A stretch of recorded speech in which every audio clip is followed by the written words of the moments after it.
Welcome to this week, 60 minutes of analytical review of the big stories, topical issues and all the controversies around the world. I'm Somna Sambo. Our top stories.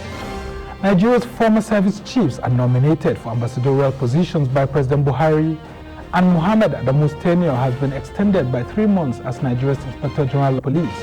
We have analysis. Northern Governors Forum and Northern Elders Forum issue a stark warning against ejecting Fulanis from parts of the country and reprisal attacks in parts of the north.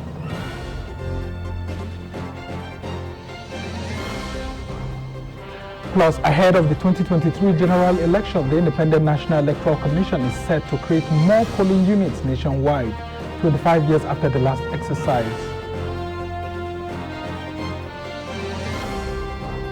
And President Biden has laid out his ideas for American foreign policy, outlining a sweeping vision of restored American global leadership based on alliances and values.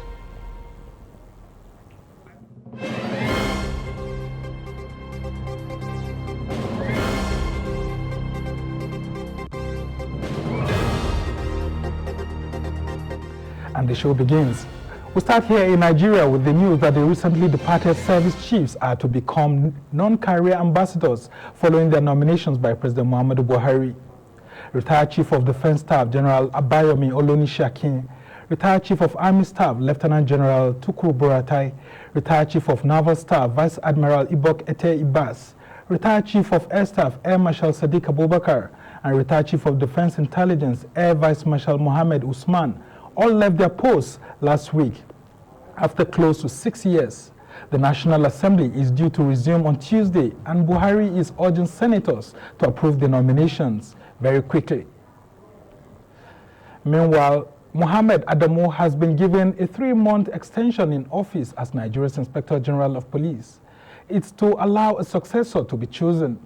Adamu's tenure expired on Monday after he completed a compulsory 35 years in office. Let's take a listen. Has decided that the present IGP, Mohammed Adamu, will continue to serve as the IG for the next 3 months to allow for a robust and efficient process of appointing a new IG. I think this is not unconnected with the desire of Mr. President to not only have a smooth handover, but to also ensure that right officer is being appointed into that position. Well, to help put these issues into proper perspectives for us, I'm delighted to be joined by Dr. Okey Ikechukwu, who is the Executive Director of Development Spec Academy, a strategic communications training and human capital development organization incorporated in Nigeria. And along with him here is Arise News Analyst Mahmud Jega. Good to have you, gentlemen. Thank you very much. All right, here we are. President Muhammadu Buhari surprising the nation by appointing his former service chiefs as ambassadorial nominees. These are going to be non-career ambassadors if they're actually cleared by the Senate. And there have been lots of speculations, a lot of analysts are out there. Opposition parties have also been asking that it looks like this is an attempt to shield them from the ICC's prosecution and all of that. What are your thoughts, Dr. Okey? Well, my first observation is that it is not entirely surprising. Over the years, the president, if you observe closely, has a reputation for wanting to keep around him anybody he has ever dealt with and trusted. So for me, it wasn't entirely surprising. The other observation is that let us separate the core issues from how people feel about it. The president, by the powers conferred on him, has the right and duty to appoint ambassadors, both career and non-career. So that is not in question. Also, he is presumed to be able to determine those who are suitable for that position, so nobody can question it. Now, the crisis on the controversy is not about that right, but the wisdom in the way it is, in which it's been exercised. Let us look at the implications beyond the fact of whether they are former service chiefs. Within the foreign ministry, there's a career path for everybody. These gentlemen have served as service chiefs for 4 years, and then extra 2 years. They are seasoned security personnel who could become the backbone for a new template for managing national security. And now that they are actually off the heat of the theater of events, they have perspective drawn from both experience and exposure to be the backroom team that will enable the nation deal with all of this. Now they are likely to observe and see, oh, we could have gotten it better here and there. And if the president could trust them and retain them for 6 years, that would be what you might call the ideal backroom team on national security with their international connections. So to move them into the diplomatic domain would, in my view, be a loss to national security.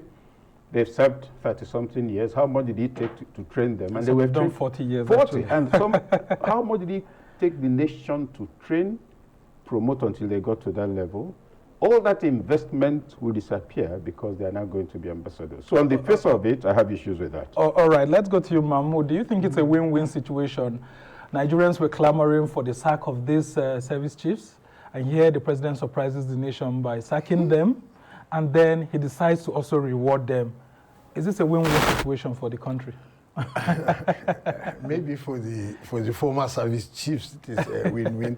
The president must be trying to send a certain message to the public. I'm not sure what the message is, whether it is that he really very reluctantly caved into public pressure and removed the former service chiefs because he still had confidence in them. Now, maybe the general public did not share in that confidence because there are many security problems, and also the fight against insurgency was also problematic. Otherwise, it was a very surprising thing to do. It's not like we didn't have military officers as ambassadors before, especially in the years of military rule. But to have 5 or 6 of them who have just departed as service chiefs overnight. And really, there are some diplomatic positions probably for which a soldier is suitable. Maybe a country living by crisis. Defense attaches are relatively junior, you know, they are colonels and things like that. But maybe you have one post where there is a lot of crisis, and you may say a soldier may do very well there. But 5 of them, all of them, we don't know which countries they are going to. I don't know whether there are as many crisis-ridden countries. So on the whole, it was a very surprising kind of message that the president has sent with this appointment.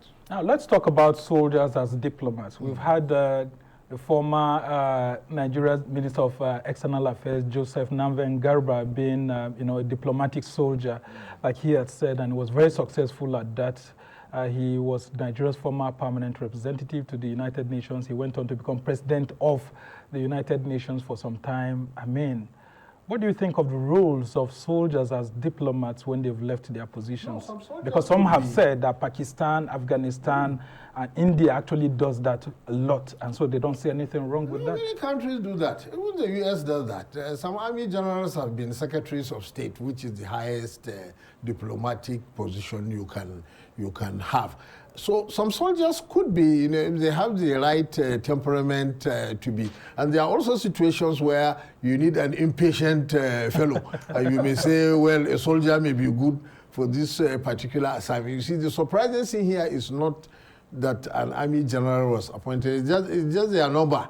And also that they are just one fell swoop. One fell swoop. Otherwise, if you picked one of them and said, let him go to this particular country, we think his temperament and the experience will fit into that role, I don't think there would have been so much controversy all around. Very interesting. Now, we've also had the opposition crying, blue murder, saying that, look, it's an attempt to shield people like Buratai from prosecution by the ICC. But as it stands right now, there's no formal indictment by the ICC.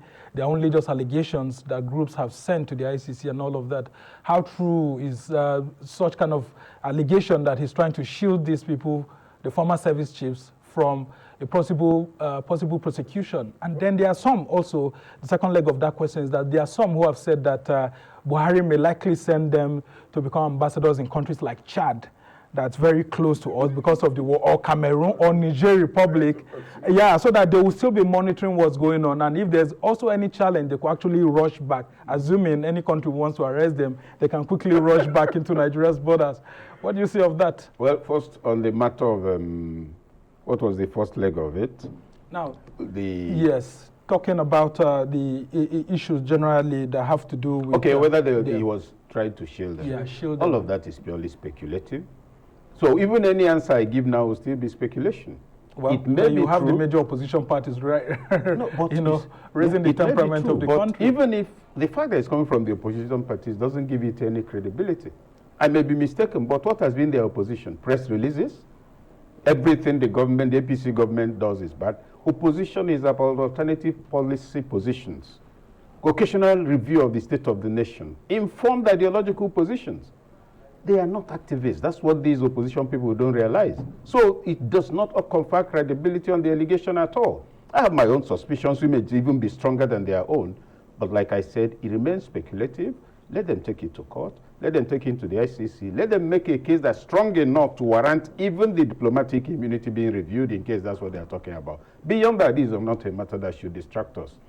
Political engagement in a democracy like ours is about active engagement. Not shouting so that people will notice you. It delivers no mileage politically, which is the mistake they keep making. Now, on the matter of whether they are going to be posted to charge, it's possible, but whether that will confer anything is but the other point I'd like to make, let us not make any mistake about it.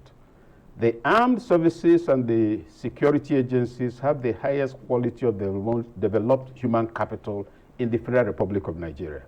And you're not talking about just their profession. All right, I'm sorry, I just have to cut you short because we have to go on a short break. When we come back, you continue. Well, we'll have to go on this short break now. There's more when we return. Stay with us.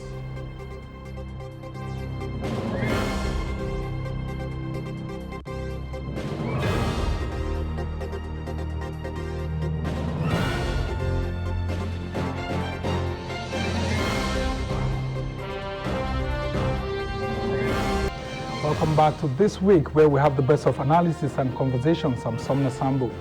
In other news, the Nigeria Governors Forum and the Northern Elders Forum have expressed concerns over reports of attacks and ejection of Fulani herders in their host communities across the country.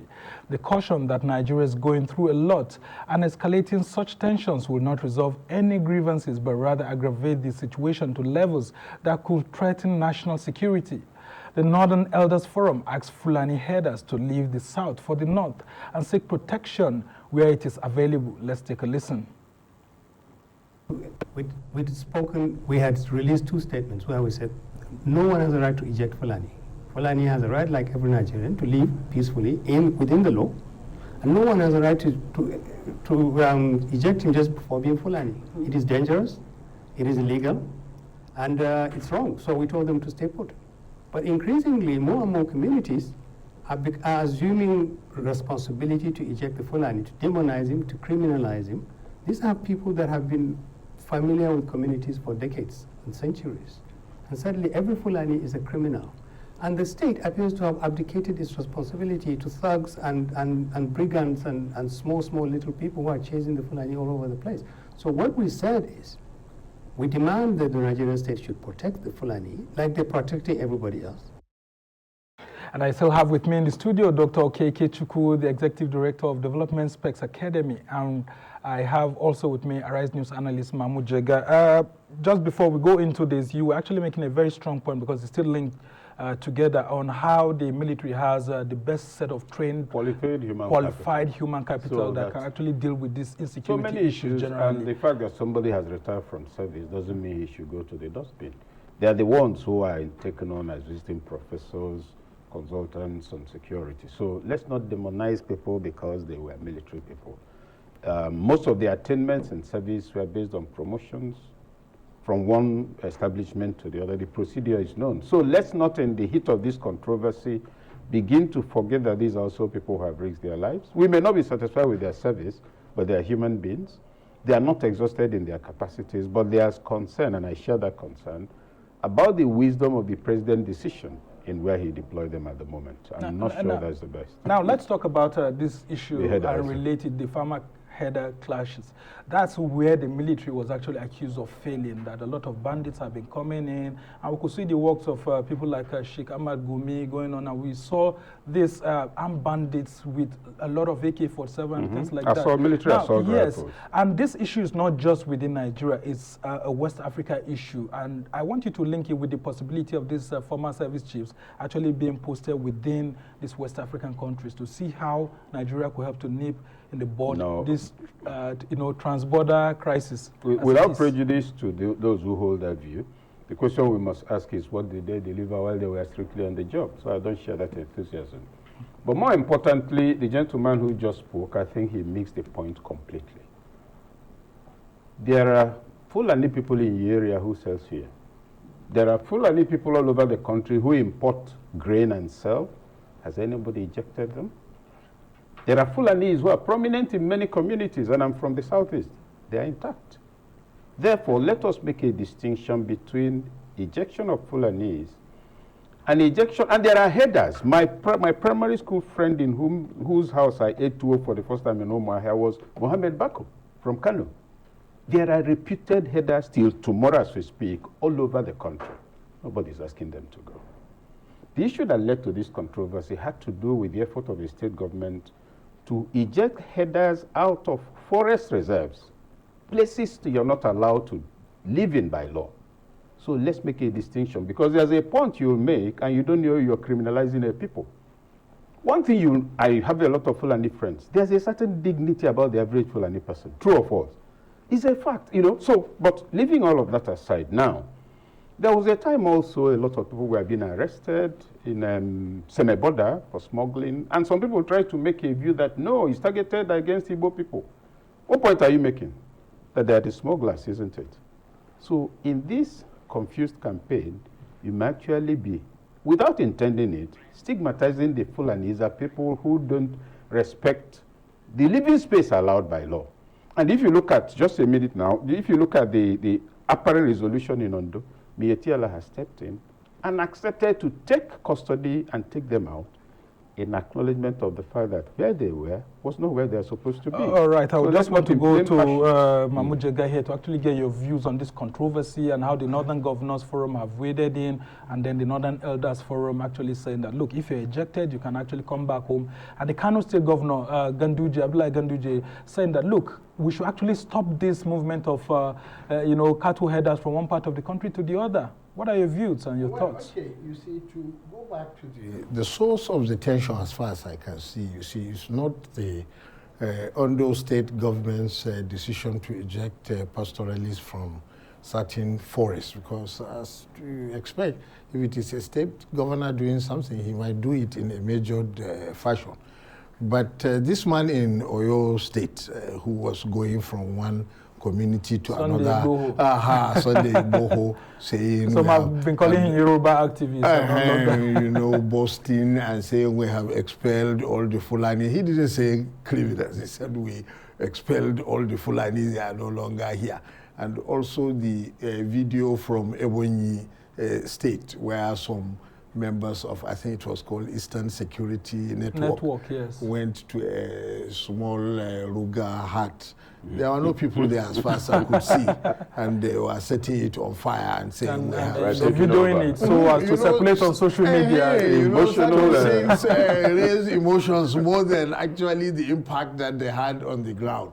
Luckily, I don't think they killed anybody. Maybe they chased them out first, and then they set it. But it was such a dramatic video showing everywhere. So that's the kind of thing.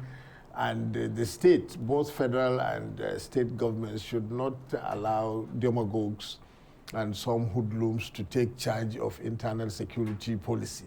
It's actually what Dr. Hakeem Ahmed said, that it is the failure of the state itself, because when you have the problem of banditry and kidnapping proliferating, and the state didn't seem to have a solution, well, the communities may not just sit back, so you Yeah, understand let's talk about the Positive threats of factors. reprisal attacks right now, very quickly before we go on another break. What would you proffer solutions to prevent, attacks in the north against southerners based on this social media circulation and all of that? There are hoodlums everywhere, and people, if you remember some years ago, I think when IPOB said something in the south and one group in the north, I think Northern Youth or something, said that all Igbos should leave the north, that kind of thing.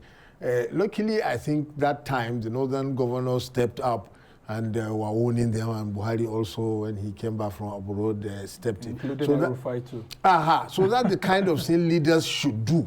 You see, if you are a hoodlum probably somewhere in the Ebonyi rural area, you don't probably mind if something happens to even your kinsmen in Kano or somewhere. It's not your business, you are at home, you feel safe and comfortable. But then there are elders and statesmen who should know better that if this kind of thing proliferates, nobody is safe, and they should stop in. Okay, Dr. Okey Ikechukwu, we also want to hear your views on that. How do we prevent this kind of north-south? No, the first thing is this whole thing will not have happened if the federal government in particular had risen to the occasion all along. We know of cases where farms are overrun and all over the place. And you have cows in front of the Supreme Court walking through states and all of that. It never used to be so, so what has gone wrong? So there's a provocative silence that has been around for too long. And also the state governors themselves have also not made interventions that even acknowledge the problem. So the people are simultaneously angry with their governors and the federal government, and at the local government level, there's no statement either to assuage passions or to intervene to stop it. No state governor forum should make the mistake of taking the position of people stay where they are. You're only encouraging confusion. The average farmer in Nigeria and the average header, what's their level of rational interface? And it's not about being north or south. The tendency is for the people to very easily run into a fight until there's intervention. Now, I believe that the state governors and state governments should stop making provocative statements. Recognize headers in each state should be called to a meeting and told, your lifeline is on the line because of people who are misbehaving. How do we deal with it? That will be consultation. That will show respect. Very interesting, provocative silence you had said, but on the part of the government and leaders across the country. Well, it's time for another short break. There's more when we return. Stay with us.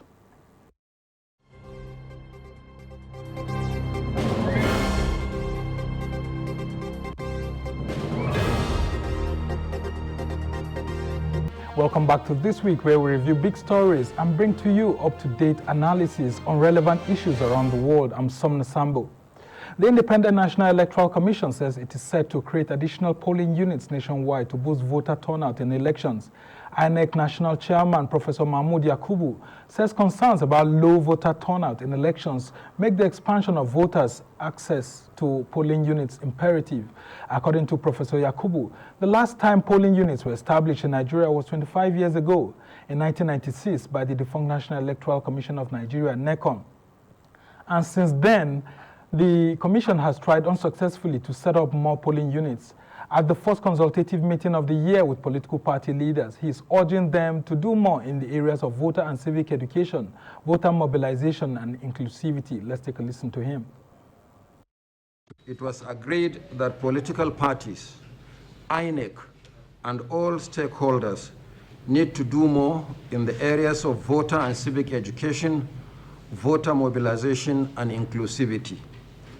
After the meeting, the Commission critically appraised the situation. In addition to other factors highlighted by political parties and other stakeholders, the Commission is of the firm belief that expanding voter access to polling units in Nigeria is crucial to voter turnout in elections. Experience has shown that enhanced voter access to polling units increases turnout in elections. Not surprisingly, many countries around the world expand access to polling units with ever fresh registration of voters, while others do so routinely or before every general election. Increase in voter population, emergence of new settlements, urbanization, distance to existing polling units, difficult terrain, and other factors require constant review to give the voter a pleasant experience on election day. Above all, in the context of the COVID-19 pandemic, it is necessary to decongest polling units to minimize overcrowding and reduce the long distances voters travel, often in overcrowded means of transport, in order to vote during elections. Unfortunately, the last time polling units were established was 25 years ago in 1996 by the defunct National Electoral Commission of Nigeria, NECON. And I still have with me in the studio Dr. Okey Ikechukwu, the Executive Director of Development Spec Academy, and by Arise News Analyst Mahmud Jega, and from our Overflow studio by Paul James Ape, Program Manager Elections, Yaga Africa. Good to have you. Let's start with you over there in our Overflow studio. What exactly would you say is the reason for this action being taken now, considering that there had been previous calls for this to have been done over a decade ago, and that wasn't done? Thank you for inviting me. And I think the INEC chair has said it all. There couldn't have been a better time to start this process than now, especially because the Commission is planning to embark on the continuous voters registration exercise, which was suspended in August of 2018 ahead of the 2019 presidential election. There are going to be new voting settlements. There are going to be new voting districts, for instance. The new voters, the new people that are going to be registered will need to be aware of this location. And if you go back to the history of our recent past, for instance, the 2019 presidential election, where INEC said they registered 84 million Nigerians for the election, although 72 million collected their PVCs. 34% participated in that election. And if you go back to also the statistics from 2015, where INEC registered 67 million, 43% participated in the election. In 2011, INEC registered 73 million, 53% participated in the election. So as the voting population decreases, we begin to ask the questions, what could be the challenges? And over the years, based on our engagement with the process, we have discovered that one of the reasons could be the issue of access to polling units. We have seen even from the recent elections in Edo and Ondo, for instance, in 16% of polling units in Edo, based on reports from our Yaga Africa observers, in 16% of polling units, it was possible to see how voters marked their ballot. That is implying there was a challenge of the secrecy, of upholding the secrecy of the ballot. And in 20% of polling units in Edo, according to Yaga Africa report as well, that the polling units were overcrowded, thereby also increasing the chances of all kinds of infractions you can think of around the polling unit area. So I think this is, for me, very timely. And I like the fact that this conversation is also happening now. It is very important, very expedient that it happened way ahead of the 2023 election so that it is not politicized. The attempt by Jega in 2015 to create additional polling unit happened in August. Not also forgetting that the election, it was barely 6 months until the 2015 election. Of course, that came with a lot of controversy. It pitched the North, for instance, against the South. Jega wanted to create additional 30,057 polling units, which will have increased the number of polling units by 150,000. And so it pitched the two regions together. The North was supposed to get about 21,000 polling units, while the South was to get about 8,000 polling units. So because of those sort of challenges we had with that, that was experienced when Jega made that attempt, I think this for me is very crucial, and it's very, INEC is taking the necessary steps, especially with the engagement of stakeholders. I think one of the challenges from the engagement with Jega was because there was not enough publicity around it, there was not enough voter education. So I like the call by Professor Mahmud, for instance, that every stakeholder needs to be involved. Political parties will need to involve, especially in the area of voter education. They have relegated their responsibilities to CSOs, and I think political parties have more followers than even, if you look at the structure of our Nigerian politics, they have more followers than even some structures we have, like the churches and the mosques. So perhaps this is a good place to start. that they need to invest more in voter education. And for me, this is the right time to start this engagement. All right, very interesting conversations you've got here. Now, how do we ensure that politicians do not actually hijack this process and stand against some particular voting units that are located in shrines, in their houses and all of that, Oba Palace, or other palaces of traditional rulers? Because over the years, they've always insisted that those polling units must remain. And then secondly, the INEC chairman has said that about 5,000 stakeholders had called for an increase and expanding of these polling units in 26 states. How much cooperation do you think that the state governments would actually give to INEC in trying to expand these polling units? So I think for me, even the 5,000 will be more. These are direct engagement with INEC recs across the states, and which to a large extent has not even been extended to the civil society organization. At the moment, INEC had 57,000 voting points, which was a creation in 2011 to see how they could decongest polling units. I thought we could even start from that conversation, because now on the average, you have 700 voters per polling unit in Nigeria. As it stands, we have 119,973 polling units. And then with 84 million registered voters, if you do the math, you are going to get an average of 700 voters per polling unit. For a location, for instance, like in Buhari, Abuja, as of the 2019 election, had a voting population of 1,126,000.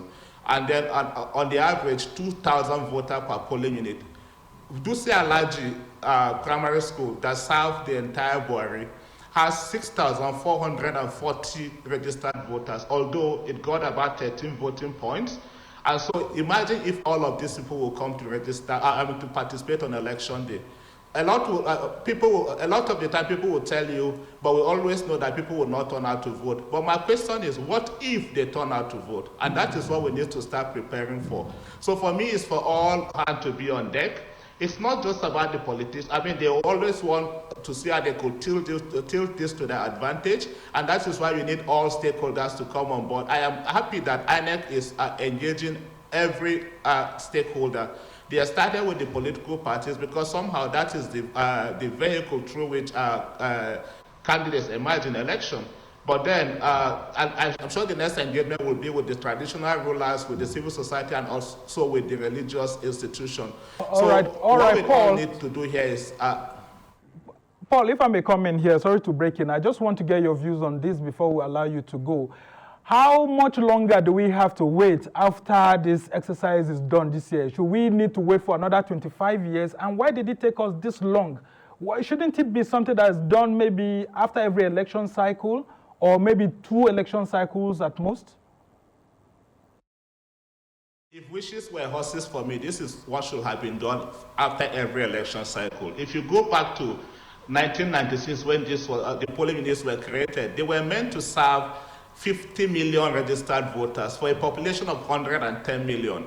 By 2000, in fact, if you Google as of today, the population of Nigeria is estimated to be 209 million. That is representing about 90% increase. So the expectation was that, the first election that happened in 1999, you've got 57 million registered voters. Don't forget, this was meant to serve 50 million registered voters. But even from the first election, we've got 57 million registered voters.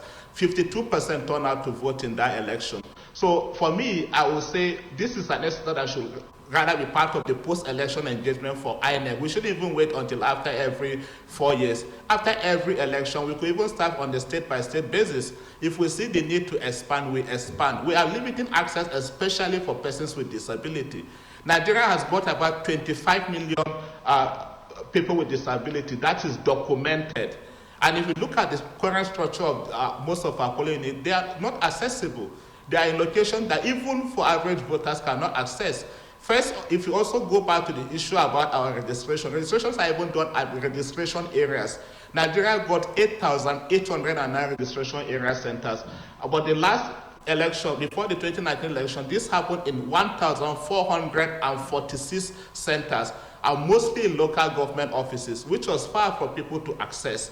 So if we start this process early, we make it, and we move away from this episodic engagement.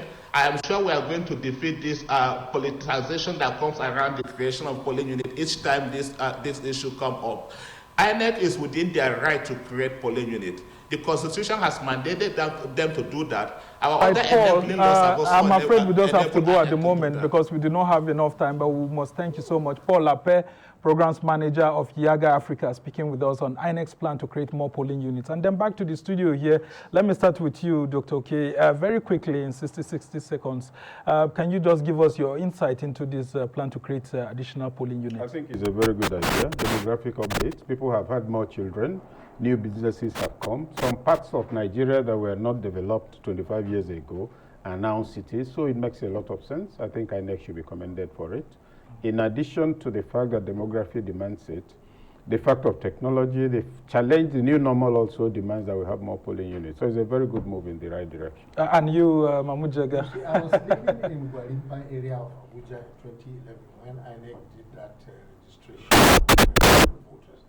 And we were told that when this polling unit was created in 1996, Gwarimpa was a very small village. And since then it has become the largest metropole. Very interesting indeed. All right, I'm afraid we just have to go for a short break now. Time for a short break. When we come back, there's more. Stay with us.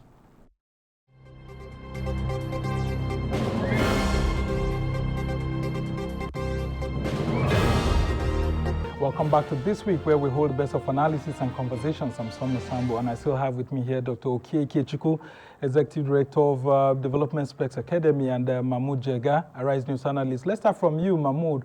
On the extension of the tenure of the IGP of Police, Mohammed Adamu, by 3 months, what do you think was on the mind of President Buhari for doing that, considering that the new Police Act spells out clearly what should be done? Indeed, and also the reason for the extension, which was given by the Minister of Police Affairs, personally, it didn't sound very convincing because he said time is needed for a proper selection of a new IG. Now, since the government knew all along that Mohammed Adamu will clock 35 years in service on 1st February, the process should have started 3 months or 6 months ago. In any case, it doesn't take 3 months really to choose an IG because you have to choose either among the 6 DIGs or at best among the AIGs, maybe 20 of them or less, I don't know. And that should not take 3 months. And the tradition since 1999 has been if you don't want any of the DIGs for balancing or any other reason, you clear all of them. Clear all of them and pick one of the AIGs. And anybody who rose to the position of AIG or DIG, I think can be the IG. I mean, some are better than others, no doubt, but almost any one of them can do it. You don't need 3 months, I think. So, Dr. Okey, here we have the IGP who is supposed to have cleared his desk as of Monday, still resuming office, continuing. He had to take a President Muhammadu Buhari's return from Daura to tell him that, look, don't bother to go. You have 3 months. Are we saying that, the Police Act is not being followed here as should be? And then why are the 36 state governors not playing their role as providing the police council in the new Police Act by shortlisting 3 persons from which Mr. President will pick one? No, the point is that this development reinforces the reputation of the federal government as sloppy. Like Mahmoud has said, you had a tenure you knew when it would end. You waited actually until after 1st February and then told us you're searching. It is not good, and it's not the first time it's happening. If you remember, I think we had a related, but not quite the same controversy, whether it's for... it's happened with the Hinderu, I think, yes. Okiro, and some previous ones particularly too. Now. Oh, okay. But that's not really my worry. My worry is the current image of the federal government under Buhari to be anti-youth and anti-professional growth. And what do you mean by that, actually? Take the list of ambassadors who got extensions. Take the list of heads of parastatals who got renewals. And that pattern is growing. And you also find it in all the agencies of government. What does it tell you? If I've been in this organization, there's a clear professional growth trajectory. Somebody gets to the top. We expect that in 4 years another will come. That one moves on to bigger fields. In 4 years, you tell him to stay. Stagnation occurs, frustration occurs. Those who have gotten to that position before retirement don't get. And so you have an organization where bad blood will be growing, but everybody will be saying good So are morning. you saying that we are running a gerontocratic government? That is one. Number two, the youth, the younger generation, and I'm not talking about just those who are within the category of what you call youth. You're not opening up space. So no matter what you say about looking at the future, you're not bringing on the generation for the future. And that's what I'm asking. Are we running a gerontocratic government? It's a little more than gerontocratic, because gerontocracy presumes a certain lifespan. I think we're bringing our ancestors on, and that's worrisome. Very interesting. Well, we just have to move to other issues now. Now to America, where President Joe Biden has moved to reset America's place in the world. In his first foreign policy speech since taking office, the president declared America is back, pledging to reinvest in alliances and diplomacy and to emphasize democratic values. Let's listen to him. Is back. America is back. Diplomacy is back at the center of our foreign policy. As I said in my inaugural address, we will repair our alliances and engage with the world once again, not to meet yesterday's challenges, but today's and tomorrow's. American leadership must meet this new moment of advancing authoritarianism, including the growing ambitions of China to rival the United States and the determination of Russia to damage and disrupt our democracy. We must meet the new moment accelerating global challenges, from the pandemic to the climate crisis to nuclear proliferation, challenging the will only to be solved by nations working together and in common. We can't do it alone. Over the past few days, we've been in close cooperation with our allies and partners to bring together the international community to address the military coup in Burma. All right, here we have President Biden speaking, to the world and letting the entire universe know that America is back. And one of the things he has said is that he will stop funding for the Saudis' operations in Yemen and all of that. And of course, the purported withdrawal of troops from Germany and all of that, that Trump administration had wanted to do, he will still leave the troops there. What are your views on all of these policies, Mahmoud? He's saying America is back. You see, most of the world, including most of us in Africa, are happy with the advent of the Biden administration and also his effort to undo many of the policies of the Trump administration at home and abroad that really made America to look one kind, to use the language.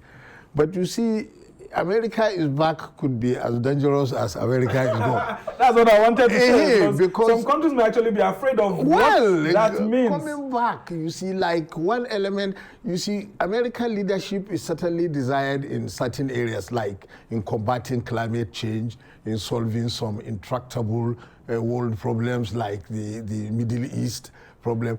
But there are certain areas of America coming back, like he mentioned, more or less countering what you call authoritarianism in China and in Russia. I mean, if they draw sovereign states, if they draw battle lines like that, that is what makes the world very unsafe. And then they sometimes go beyond that to this regime change element. A government that does not conform to their expectations, they engineer a war to get it out. For all the faults of Donald Trump, that was one part of him that we liked, because he was averse to external wars. Exactly. Okay, very interesting. Dr. Okey here. Let's talk about that aspect of America trying come back. But you know what the world expects from that coming back. No, America has already made up its mind what to compel the world to take, not expect. America is back. That's the America where Obama was president for 8 years. That's the America where Biden was vice president. That's the America that imposed sanctions on Nigeria, not for looting, not because we had dictatorship, but because we passed a law against gay marriage based on the preponderance preference of Nigerians. So when you say America is back, these are, with all due respect to the gentleman, totally nebulous assertions, because whether you withdraw troops from Germany or you bring troops into Afghanistan, our concern should be our own sovereignty and our humanity. And I suspect that being part of a government that did a lot to subvert humanity, generally, globally, exporting external values, America is back, like Mahmoud said. There be every reason to be thoroughly alarmed. So it should be on the positive aspects, like, for example, rejoining all the international organizations and all of that, no, and not the negative aspects. I'm not ending on any positive and negative, because in the end, it's not really global values, it's American values that get put on these platforms of global value. If America does not stand to gain from a renewed battle against, there were losses for America which Trump overlooked. These are going to be reaffirmed and regained. So let's not start dancing. That masquerade is not from our own village. Very interesting indeed, Dr. Okey Ikechukwu, Executive Director of Development Specs Academy. And we also have here Mahmud Jega, Arise News Analyst. I almost use a doctor there. We must thank all of you. And Paul Ape, Program Manager of Yaga Africa earlier on. Well, that's it for this edition of This Week from me and the entire team here in Abuja. Goodbye and thank you for watching.